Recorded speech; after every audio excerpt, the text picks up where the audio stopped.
Yep, that's me. You're probably wondering how I ended up in this situation. Ha? Sumabit. Alin? Gulong.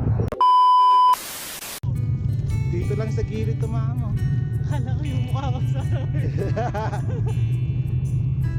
Magandang araw mga kakarampot. Welcome sa panibagong vlog. Nandito tayo ngayon sa Curtis, dito pa rin sa Ontario, dito pa rin sa Canada. This is just a simple ride vlog. Kumbaga, proof of life lang. Yes mga kakarampot, buhay pa ako. So ano pang hinihintay nyo? Let's go!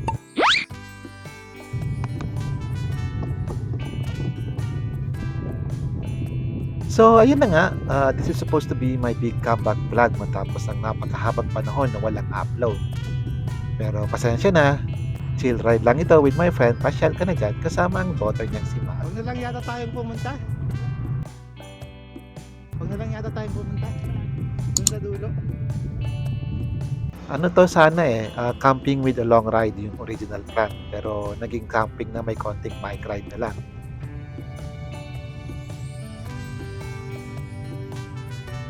At yun nga, nakita niyo sa first part ng video na sumemplang ako. Kababalik ko lang sa pagbabike vlog, semplang agad. Ayaw na yata akong pabalikin Paano nga ba nangyari yon? Well, mamaya-maya, explain ko. Manood muna kayo para humaba naman ang viewing time nyo. For this ride, we decided to just bike from the campsite to the nearest coffee shop na hindi naman kalayuan. Ride. At yun, ramdam ko agad ang epekto ng mahabang pagpapahinga mula sa aktibong pagbabike. Slight ahon at tukod agad si Jason. Bars.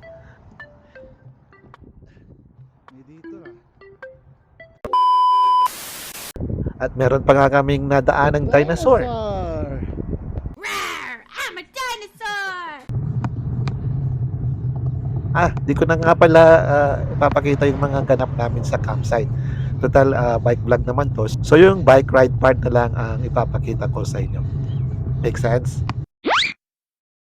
And yes, tukod pa more.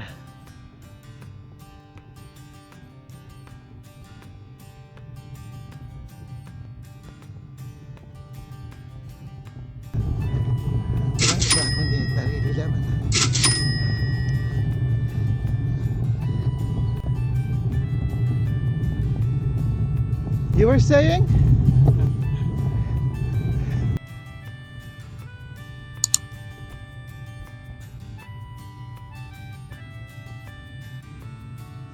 Don't wanna be.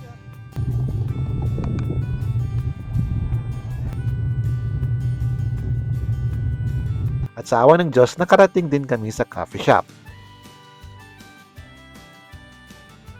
na walang nagkape kasi puro cold drinks lang kami. Coffee time, baka naman. Then, usap-usap. Then, balik agad the same way we came. Kwento-kwento, ride. At kumulimlim ang langit at mukhang uulan. Kaya minadali namin ang pagpadyak pabalik. Anyway, ganito pala nangyari sa semplang kanina. Actually, ilang beses ko na rin nadaanan ang riles na ito, pero ngayon lang ako sumemplang. Ako naman kasi alam ko, aware ako na pagdadaan ka sa mga train tracks o sa riles, your wheels must roll perpendicular to the rails para hindi siya pumasok dun sa riles mismo at masabit yung gulong. Kaso, nung nireview ko yung video, nakita ko na may uwang sa kahoy sa riles na padiagonal patungo sa riles at dun dumiretso yung aking manipis na gulong at yun, boom, bagsak. I believe I can fly.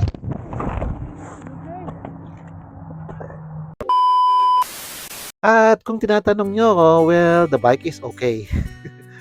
At ako, okay din naman ako. Walang nasira sa damit ko at tumama lang yung kaliwang tuhod at kanang siko ko sa kalsada. Pero pagkatapos, galos sa siko lang ang aking natamo. Wala naman akong bruising sa tuhod. At salamat sa Panginoon. Nung malapit na kami sa camp, biglang lumabas ang araw na para bang nagtitrip.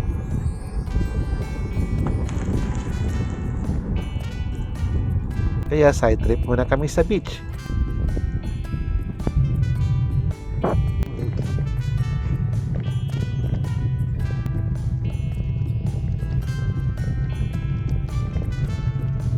Shout out to my mommy.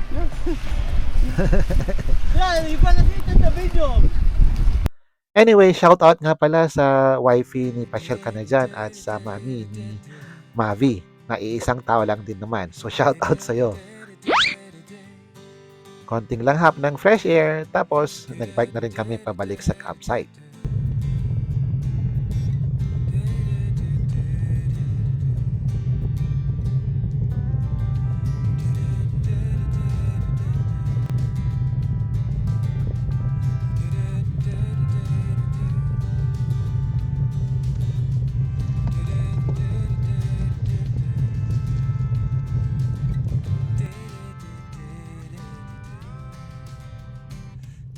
Sa part na ito na medyo paahon, medyo parang nanunumbalik ang kaunti at kakaunting lakas natin sa pag-ahon.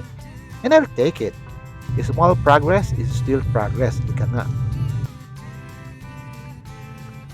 So there's our simple vlog for today. Hopefully, mas makabuluhan na ang susunod na video. Sana nag-enjoy kayo. Kung di naman kayo nag-enjoy, sana natuto. Kung di naman kayo natuto, sana nag-enjoy pa rin kayo kahit paano. Don't forget to like, comment, share, at mag-subscribe. Yun ay kung di pa kayo subscribe. Kung may time pa kayo, i-click nyo yung notification bell to be notified of future vlogs. So hanggang dito na lamang. Maraming salamat. Hanggang sa muli. Paalam!